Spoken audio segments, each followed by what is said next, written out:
Hello everyone, welcome to one more mini vlog. ఈ వీడియోలోని నాకు ఎంతో ఇష్టమైన బంగాళదుంప ఫ్రై చూపిస్తాను. నచ్చితే కామెంట్ చేయండి. అలాగే మీ ఫేవరెట్ కర్రీ ఏంటో కూడా నాకు కామెంట్ చేయండి. సరే, ప్రాసెస్లోకి వెళ్ళిపోదామా. ఫస్ట్ మనం స్టవ్ మీద కడాయి పెట్టుకోవాలి. కడాయిలోని ఆయిల్ కానీ గీ కానీ వేసుకోవాలి, మన ఇష్టం అది. నేనైతే ఆయిల్ వేసుకున్నాను. ఇక్కడ ఆయిల్ వేసిన తర్వాత ఆయిల్ కొంచెం హీట్ ఎక్కాక నేనైతే ఇక్కడ కరివేపాకు వేసుకున్నాను. మీరు వేసుకుంటే వేసుకోవచ్చు, లేదా లేదు. దాని తర్వాత ముందుగానే నేను బంగాళదుంప ముక్కల్ని కోసి పెట్టుకున్నాను. బంగాళదుంప ముక్కలు నీటిలోని 2 నుంచి 3 సార్లు ఉప్పు వేసి కడగాలి. కడిగిన తర్వాత మనం ఆల్రెడీ ముందుగానే ఆయిల్లోని కరివేపాకు అది వేసి ఉంది కదా, అందులోని బంగాళదుంప ముక్కల్ని తీసుకెళ్ళి వేసేయాలి.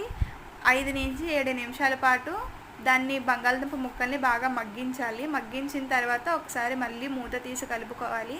కలిపిన తర్వాత కొంచెం పసుపు, చిటికెడ పసుపు వేసుకొని ఒకసారి మళ్ళీ కలిపి మళ్ళీ మూత పెట్టేయాలి.